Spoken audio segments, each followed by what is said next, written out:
Good morning students. I hope you all are good and healthy. Welcome to the daily current affair and classes with सिद्धि परीक्षा.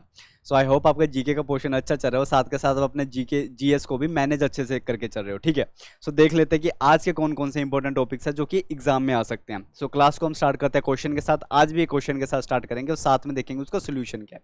Secondly हम पढ़ेंगे कि anti human trafficking nodal officer. अब ये जो officer है ना, रिसेंटली अब इसकी रिकमेंडेशन दी गई है by the national human right commission की तरफ से. अब उस कमीशन ने क्यों रिकमेंड किया है कि ये ऑफिसर हर स्टेट में होना चाहिए, इसके बारे में हम पढ़ेंगे. उसके बाद हम देखेंगे कि ग्रीडफ्लेशन क्या है. अब greedflation is a type of inflation. अब ये ग्रीडफ्लेशन क्या होती है, ट्रस्ट में एग्जाम में ये क्वेश्चन सीधा पूछा जा सकता है कि रिसेंटली जो न्यूज में है ना ग्रीडफ्लेशन, वो क्या होती है, राइट. उसके बाद हम एक लोकेशन टाइप क्वेश्चन देखेंगे और लास्ट में दोबारा एक आपको क्वेश्चन दूंगा जो कि आपको होमवर्क में करके आना है. ठीक है. अब जो पहला क्वेश्चन आपके सामने आया है वो ये आया है. ध्यान से क्वेश्चन को पढ़िए, 10 सेकंड आपके पास, आंसर कीजिए. ठीक है. क्वेश्चन क्या बोल रहा है, क्वेश्चन बोल रहा है कि अभी रिसेंट में डिपार्टमेंट ऑफ हायर एजुकेशन ने एक एमओयू साइन किया है. एमओयू मतलब कि मेमोरेंडम ऑफ अंडरस्टैंडिंग. अब जो ये एमओयू साइन किया है, ये किसके साथ साइन किया है, डिजिटल लाइब्रेरी प्लेटफॉर्म बनाने के लिए. ठीक है. जिसको हम राष्ट्रीय ई पुस्तकालय भी बोलते हैं. चार ऑप्शंस आपके सामने हैं. Central Board of Secondary Education, National Book Trust, National Library Association और मिनिस्ट्री ऑफ कल्चर. सो इन चारों में से क्या आंसर होगा, बताइए. सोचिए. Option A, option B, option C, option D, क्या ऑप्शन हो सकता है. सो जो सोच रहे हैं यहाँ पे कि बेसिकली इसका आंसर ऑप्शन नंबर बी होगा, तो वो बिल्कुल सही सोच रहे हैं. सो ये हो गया नेशनल बुक ट्रस्ट. सो अभी हाल ही में क्या हुआ है कि थोड़े से टाइम पहले क्या हुआ है कि डिपार्टमेंट ऑफ हायर एजुकेशन, ये आप देख सक रहे हो यहाँ पे इस टाइप का ना एक ऐप लोगो है आपके पास. ठीक है. जो रिप्रेजेंट करता है, क्या रिप्रेजेंट करता है, राष्ट्रीय ई पुस्तकालय, या फिर जिसको हम बोल सकते हैं इंग्लिश में कि डिजिटल लाइब्रेरी का प्लेटफॉर्म. ठीक है. अब ये एमओयू साइन हुआ था, किस किस के बीच में हुआ था, डिपार्टमेंट ऑफ हायर एजुकेशन के बीच में और नेशनल बुक ट्रस्ट के बीच में. सो नेशनल बुक ट्रस्ट, ये दो नाम ना याद रखना, सच बता रहा हूं मैं, इन दोनों में से क्वेश्चन बन सकता है. ठीक है. अब ये जो डिजिटल लाइब्रेरी होगी ना, करंटली तो क्या है ना, यहाँ पे 1000 किताबें हैं और 23 अलग अलग लैंग्वेजेस में है. बट इसका एम क्या है कि आने वाले 2 से 3 सालों में ये इस प्लेटफॉर्म को इतना ज्यादा इंक्रीज करना चाहते हैं कि इस डिजिटल प्लेटफॉर्म के अंदर कम से कम 10,000 किताबें हो और वो 10,000 किताबें अलग अलग 100 लैंग्वेजेस में हो. सो यहाँ पे कोई भी बेसिकली क्या हो ना कि एक लैंग्वेज बैरियर ना हो. तो उस लैंग्वेज बैरियर को हटाते हुए ये देख रहे हैं कि अभी भी 23 लैंग्वेज में किताबें तो अभी भी है, पर वो आने वाले 2-3 साल में इतना ज्यादा इस प्लेटफॉर्म को बूम करना चाहते हैं कि यहाँ पे अलग अलग 100+ लैंग्वेजेस में क्या हो, बुक्स हो, ताकि हर इंसान यहाँ पे क्या कर सके, फायदा उठा सके. और ये एक 24/7 प्लेटफॉर्म है. ठीक है. सो ये बेसिकली किसके बीच में साइन हुआ था, ये जरूर याद रखना, और एग्जाम में क्वेश्चन इस तरीके से आ सकता है. ठीक है. सो याद रखना इस चीज को. और देखते हैं कि आज का जो पहला इंपॉर्टेंट टॉपिक है जो कि हमें करना है. अभी हाल ही में क्या हुआ है कि एनएचआरसी का मतलब क्या हो गया, नेशनल ह्यूमन राइट कमीशन. अब ये एक कमीशन, ये स्टैट्यूटरी बॉडी है. कमीशन के बारे में पढ़ेंगे, पर पहले ये न्यूज में क्यों है ये देख लेते हैं. अभी हाल ही में क्या हुआ, इन्होंने रिकमेंडेशन की है कि एक anti human trafficking nodal officer हर एक स्टेट में होना चाहिए. मतलब जितनी भी स्टेट है ना, हर स्टेट में ये ऑफिसर होना चाहिए. और ये जो ऑफिसर होगा हर स्टेट में, इसकी रैंक, अगर एक गवर्नमेंट के सेक्रेटरी देखें तो सेक्रेटरी ऑफ द गवर्नमेंट, साथ के साथ में जो इंस्पेक्टर जनरल होता है पुलिस का, इससे कम रैंक का नहीं होगा ये ऑफिसर. मतलब जब ये ऑफिसर को आप लगा दोगे तो इस ऑफिसर की रैंक इनके मुकाबले होगी. सो आप ये नहीं बोलोगे कि एक छोटा मोटा ऑफिसर होगा. ठीक है. सो ये बोला गया, किसकी तरफ से बोला, ये एनएचआरसी ने. और एनएचआरसी ने ये भी बोला है कि हर डिस्ट्रिक्ट में एक एंटी ह्यूमन ट्रैफिकिंग यूनिट भी खुलेगी. और उस यूनिट को कौन हेड करेगा, डिप्टी एसपी उस यूनिट को हेड करेगा. सो ये दो रिकमेंडेशन दिए किसने, एनएचआरसी ने. अब ऐसा क्या हो गया था कि एनएचआरसी ने ये रिकमेंडेशन दी. सो 2022 का एक केस है कि राजस्थान के अंदर ह्यूमन ट्रैफिकिंग के केस देखे गए. अब राजस्थान में क्या हो रहा था कि गर्ल्स को, जो कि बहुत ही माइनर गर्ल्स थी, उनको सेल किया जा रहा था स्टैम्प पेपर्स पे. तो ये यहां तक हरकत हो चुकी थी. सो ये सब कुछ देखते हुए कि हर जगह, हर स्टेट में क्या हो, बेसिकली ह्यूमन राइट को कंजर्व करे, ह्यूमन राइट की प्रोटेक्शन करे, उस प्रोटेक्शन के बेसिस पे ये रिकमेंडेशन दी गई है कि हर स्टेट में ये नोडल ऑफिसर होगा. और इस नोडल ऑफिसर के बारे में अभी तो बेसिकली ज्यादा इसका टेन्योर कितना होगा, ये क्या होगा, अभी तो ऐसा कुछ भी नहीं आया. बट ये जरूर आया है कि इस ऑफिसर की रैंक किसके बराबर होगी, रैंक होगी किसके बराबर, जो कि मैंने आपको बता चुका हूं. ठीक है. सेक्रेटरी ऑफ द स्टेट के बराबर होगी या फिर किसके बराबर होगी, इंस्पेक्टर जनरल ऑफ पुलिस के बराबर होगी। ठीक है, सो ये था न्यूज में जो कि बना हुआ था इसके बारे में। सो इस ऑफिसर के बारे में याद रखना कि इस ऑफिसर का क्या काम होगा। इस ऑफिसर का काम होगा बेसिकली, इसका एक ही एम होगा कि ह्यूमन की राइट्स को प्रोटेक्ट करना। क्या करना, ह्यूमन की राइट्स को प्रोटेक्ट करना। ठीक है, यही है मेन एम इसका, और यही सारी चीजें मैंने यहां पे मेंशन किया। 2022 का केस है, पीपीटी है, स्क्रीनशॉट ले लो, पढ़ लेना इसके बारे में। ठीक है, अब हम देख लेते हैं कि बेसिकली बॉडी के बारे में।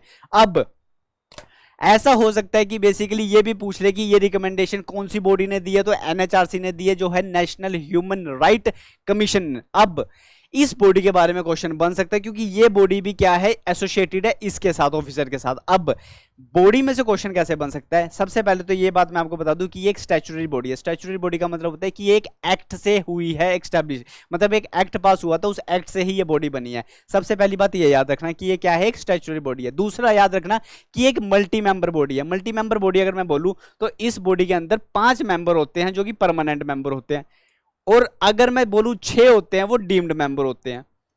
मतलब कि वो परमानेंट नहीं होते, वो टेम्परेरी मेंबर्स होते हैं, उनको चेंज किया जा सकता है। बट ये बॉडी एक मल्टी मेंबर बॉडी है जिसमें 5 तो परमानेंट मेंबर हो गए, 6 डीम्ड मेंबर होते हैं। इस बात को याद रखना।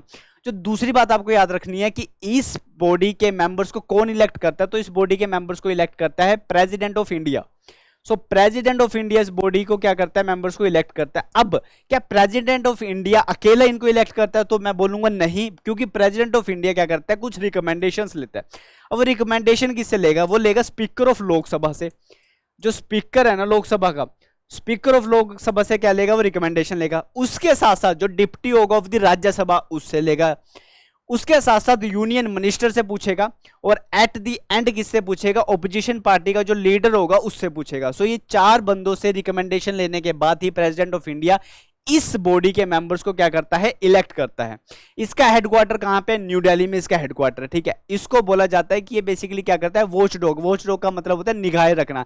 किसके ऊपर निगाहें रखना, ह्यूमन राइट्स के ऊपर, कि ह्यूमन राइट्स की प्रोटेक्शन हो रही है नहीं हो रही, ह्यूमन की राइट्स, जो सब राइट्स हैं वो बेसिकली ठीक से काम कर रही है या नहीं कर रही है, सबके ऊपर करना है। और अगर आपको जानना है कि ह्यूमन ट्रैफिकिंग क्या होती है, बेसिकली एक छोटी सी डेफिनेशन लिखी हुई है। अगर मैं सही में बताऊं कि ह्यूमन ट्रैफिकिंग क्या होती है, इसका मतलब होता है किसी भी तरीके की अगर जोर जबरदस्ती आपके साथ की जा रही है, कोई भी ऐसा काम आपसे करवाया जा रहा है, चाहे वो काम हो, चाहे आपको कहीं ले जाया जा रहा है आपकी मर्जी के बिना, वो सब फॉल करता है ह्यूमन ट्रैफिकिंग के अंदर। ठीक है, सो ये है ह्यूमन ट्रैफिकिंग का सारा फंडा। अब ये जो कमीशन है, इस कमीशन के पास पावर होती है जो कि सिविल कोर्ट के पास होती है।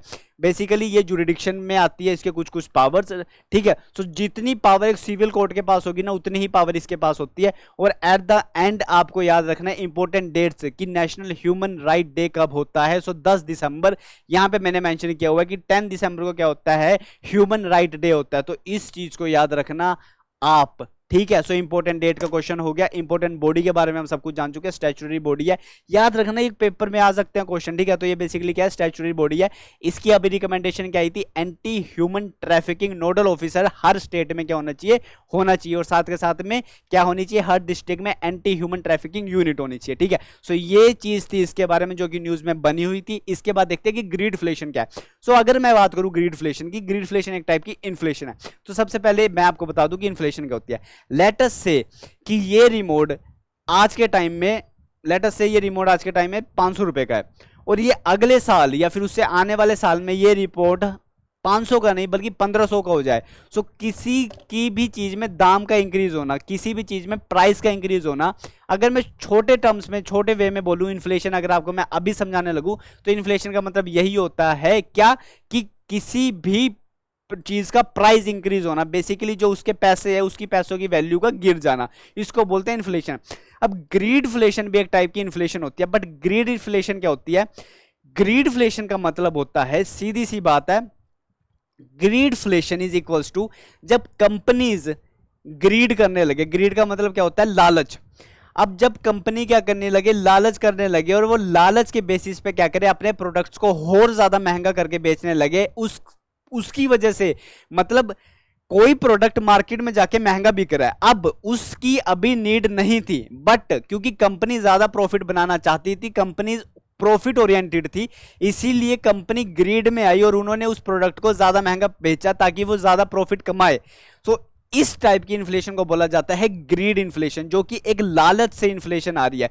अब इन्फ्लेशन नेचुरली नहीं आई है, वो इन्फ्लेशन किसकी वजह से आई है? ग्रीड इन्फ्लेशन की वजह से आई है। अब यही चीज यहां पे लिखी हुई है कि ये एक टाइप का क्या है? फिनोमिना है ग्रीडफ्लेशन का, जो कंट्रीब्यूट करेगा high rates of inflation in the western countries. अब वेस्टर्न कंट्रीज में ज्यादा देखा जा रहा है इसके बारे में, ठीक है। अब एक तो होती है नॉर्मल इन्फ्लेशन की यार वेजेस इंक्रीज होगी, उसकी वजह से लोग ज्यादा खर्चा कर रहे हैं, लोग ज्यादा खर्चा कर रहे हैं तो डिमांड इंक्रीज हो रही है, डिमांड इंक्रीज हो रही है किसी चीज की तो उसकी वजह से किसी चीज का प्राइस इंक्रीज हो रहा है। ये होता है नेचुरल फिनोमिना इन्फ्लेशन होने का। बट जब कंपनीज इन्वॉल्व हो जाए अपने प्रॉफिट को बनाने के लिए, अपने प्रोडक्ट्स को थोड़ा महंगा बेचने लगे, तो वो कंपनीज आ गई ग्रीड के अंदर, तो इस चीज को बोला जाता है ग्रीडफ्लेशन। ग्रीडफ्लेशन उसकी वजह से क्या हो जाती है? इन्फ्लेशन हो रही है। तो इस चीज को याद रखना कि greedflation is equals to company की ग्रीड, ठीक है। सो बस इतना आपको याद रखना है। यही चीज मैंने यहां पे मेंशन करी है कि ग्रीडफ्लेशन अगर मैं बोलूं तो ये होता है कॉर्पोरेट ग्रीड करते हैं फ्यूलिंग इन्फ्लेशन, ठीक है। सो बेसिकली कंपनीज एक्सप्लॉइट करते हैं इन्फ्लेशन को, यही चीज देखी गई है। अब ये अभी डाटा ये अभी न्यूज में क्यों आया था? क्योंकि अभी एक स्टडी हो रही थी और वो स्टडी बता रही थी कि जो वेस्टर्न कंट्रीज है ना, वहां पे ग्रीड इन्फ्लेशन कुछ ज्यादा है। जैसे कि लास्ट में मैंने मेंशन किया कि यूरोप हो गया, यूएसए हो गया, वहां पे ये इन्फ्लेशन देखी जाती है। बट अब बात आती है क्या ये इन्फ्लेशन इंडिया में भी देखी जा रही है? क्या इंडिया में भी ग्रीड इन्फ्लेशन है? सो अगर इंडिया में आपको ग्रीड इन्फ्लेशन को जानना है तो पहले आपको स्टडी करना पड़ेगा कि कंपनीज का प्रॉफिट कितना निकल रहा है। ऑब्वियसली अगर आप देखो कि मानो कि 2022 में कोई कंपनी इतना प्रॉफिट कर रही थी और 2023 में वो कंपनी अपने प्रॉफिट से हद से ज्यादा प्रॉफिट कर रही है, ठीक है, और वो प्रॉफिट इतना ज्यादा कर रही है कि उनकी वजह से इन्फ्लेशन काउज हो रही है, तो वो स्टडी करना पड़ेगा। सो अगर ये सारी चीजें स्टडी की जाए तो ये देखा जा रहा है कि इंडिया में भी हो सकता है कि कहीं ना कहीं किसी ना किसी लेवल पे ये इन्फ्लेशन होती है, ठीक है। बट हर इस चीज की समरी यही है दैट कुछ भी हो जाए, जो इस चीज का इन्फ्लेशन का इशू होता है वो कॉमन पीपल को ही क्या करना पड़ता है? फेस करना पड़ता है। जो अमीर अमीर लोग होते हैं वो तो क्या करते हैं बेसिकली ऐसे क्या कर रहे हैं? वो स्पून फीडिंग कर रहे हैं, सारे के सारे पैसे खा जाते हैं, पीछे बेचारा गरीब ऐसे का ऐसा ही बैठा क्या रह जाता है। सो एग्जाम में अगर इससे क्वेश्चन कैसा बन सकता है, क्लास के एंड में आपसे मैं क्वेश्चन पूछूंगा, एग्जाम में अगर क्वेश्चन आया वो ऐसा ही क्वेश्चन आ सकता है, ठीक है। तो उसके लिए करिए थोड़ा सा वेट। अब देखते हैं आज का जो लास्ट और इंपॉर्टेंट टॉपिक है इराक के बारे में। इराक अभी न्यूज में बना हुआ था। इराक क्यों न्यूज में था उससे पहले मैं आपको पहले ही एक चीज बताना चाहता हूं कि इराक से रिलेटेड अगर क्वेश्चन आया सो बाउंडरिंग ट्रिब्यूटरीज, बाउंड्री कंट्री जो उसकी है ना, उससे क्वेश्चन बन सकता है, ठीक है। तो सबसे पहले तो ये देखते हैं कि इराक की जो बाउंड्री कंट्रीज कौन सी है। सो मैप यहां पे आपको दिख रहा होगा। सो अगर मैं क्लॉकवाइज चलूं सो इराक के जो ऊपर जो सबसे पहले बॉर्डर बना रही है वो है टर्की।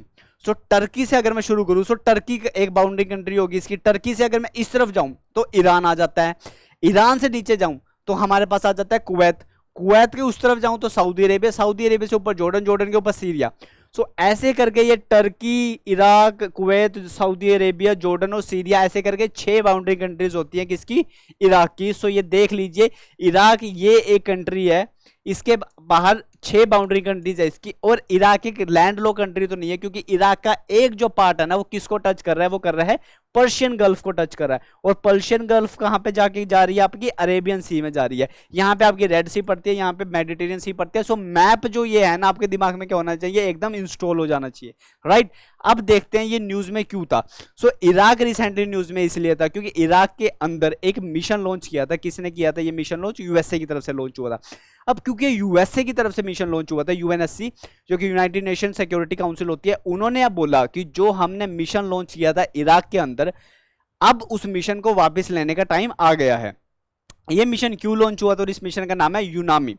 यूनामी क्योंकि ये यूएन की तरफ से लॉन्च हुआ था, यूएसए की तरफ से लॉन्च हुआ था। यूएन बोल दो कि यूनाइटेड नेशंस। अब यूनाइटेड नेशंस ए से फुल फॉर्म क्या हो सकते हैं? क्योंकि इनको क्या करना था वहां पे असिस्टेंस प्रोवाइड करवानी थी। सो ए से हो गया असिस्टेंस। सो यूनाइटेड नेशन असिस्टेंट मिशन है ये। कहां पे था? ये सीरिया में था। तो ऐसे ही आप याद रखोगे कि यूनामी की फुल फॉर्म क्या है, किसकी फुल फॉर्म क्या है, यूनामी की क्या है। सो यू से यूनाइटेड नेशन, ए से क्या हो जाता है क्योंकि असिस्टेंस प्रोवाइड करवानी थी और ये एक मिशन था। लास्ट में आई का मतलब होगा क्योंकि मिशन कहां पे था? इराक के अंदर मिशन था, ठीक है। सो ये हो गया यूनामी। अब ये मिशन क्यों एस्टैब्लिश किया गया था? क्योंकि उस टाइम पे कुछ डिस्टर्बेंस थी कहां पे? इराक के अंदर। सो इराक के अंदर एक अच्छी गवर्नमेंट आए, एक स्टेबल गवर्नमेंट आए और वहां पे थोड़ा सा पीस रहे, इसलिए ये मिशन कैरिड आउट किया गया था। किसकी तरफ से? यूएस की तरफ से। ऑब्वियसली इराक ने खुद डिमांड की थी ये ऑपरेशन यहां पे लेके आइए, ठीक है। अब यूएनएससी बोल रहा है कि इसको वापस लेने का टाइम आ गया, इसको वापस लेने का टाइम आ गया। ये हुआ था 2003 की क्या है ये बात है, और यही इस मिशन के बारे में यहाँ पे लिखा हुआ है कि वहां पे पीस को रिस्टोर करना था, गवर्नमेंट को रिस्टोर करना था, इसीलिए क्या हुआ था, यूएस की तरफ से ये मिशन लॉन्च किया गया था। ये सब था न्यूज में। बाउंड्री कंट्रीज मैंने आपको बता दी है, एक पार्ट इसका गल्फ ऑफ पर्शिया में टच हो रहा है, किसका, इराक का। आपको मैप पे पता चल गया इराक कहां पे, साथ के साथ आपको रिवर्स के बारे में भी पता होना चाहिए कि दो इंपॉर्टेंट रिवर, अगर लॉन्गेस्ट रिवर का नाम करूं सो यूफ्रेटिस, ये जो रिवर है ये लॉन्गेस्ट रिवर है किसकी, इसकी। और दो इंपॉर्टेंट रिवर जो इसकी लोती दो इंपॉर्टेंट रिवर है वो है टिग्रिस और यूफ्रेटिस, ठीक है, ये दो इंपॉर्टेंट रिवर हैं इसके। अब अगर मैं बोलूं कि ये क्या है तो चीखा धार, चीखा धार एक माउंटेन है। सो हाईएस्ट माउंटेन अगर मैं बोलूं, माउंटेन की बात करूं तो हाईएस्ट माउंटेन अगर मैं बोलूं जो कि इराक के अंदर है वो कौन सा है, चीकाधर, ठीक है। सो ये चीज आपको याद रखनी है, क्वेश्चन बनेगा तो यहीं से बन जाएगा। और जो आज का क्वेश्चन होमवर्क के लिए मैं आपको दे रहा हूं वो क्या दे रहा हूं कि आपको बताना है which of the following best describe the phenomena of greedflation. Greedflation मैंने पढ़ाया, ग्रीडफ्लेशन क्या होती है, इन चारों में से एक ऑप्शन है, चारों ऑप्शन एक बार मैं पढ़ देता हूं। और मैंने आपको पहले भी बताया था कि ग्रीडफ्लेशन इज इक्वल्स टू, मैंने क्या बोला था, कंपनी, ठीक है। सो देखिए यहां पे क्या है कि एक ऐसी सिचुएशन है जहां पे वेजेस और प्राइस राइज करेंगे simultaneously creating a self reinforcement cycle. क्या हमने ऐसा पढ़ा था कि ग्रीडफ्लेशन एक नेचुरल फिनोमिना जहां पे अगर किसी की वेजेस इंक्रीज होती है तो वहां पे प्राइस भी इंक्रीज होगा, डिमांड इंक्रीज होगी तो प्राइस इंक्रीज होगा। क्या ये है an economic theory posing that excessive government greed drives inflation. क्या हमने पढ़ा है कि greedflation is equal to government, क्या गवर्नमेंट की ग्रीड की वजह से ग्रीड इन्फ्लेशन होती है। A condition where company exploit inflation to maximise profit. क्या ग्रीडफ्लेशन होती है जहां पे कंपनीज क्या करती है, एक्सप्लॉइट करती हैं, ज्यादा प्रॉफिट कमाने के लिए इन्फ्लेशन होती है, क्या ये होती है। या फिर लास्ट है a term used to describe the inflation impact of the rising consumer demand, या कंज्यूमर की डिमांड इंक्रीज होने से ग्रीड इन्फ्लेशन होती है। सो क्वेश्चन ग्रीड इन्फ्लेशन में से ऐसे बन सकता है। राइट आंसर बताइए ए बी सी डी में से क्या है। ऐसे कुछ इंपॉर्टेंट टॉपिक के साथ कल मिलते हैं, ठीक है। सो तब तक good bye, take care, tata, ठीक है। और इसका आंसर दे देना किसमें, कमेंट बॉक्स में, ठीक है। कल मिलते हैं कुछ और इंपॉर्टेंट टॉपिक्स के साथ, बाय बाय।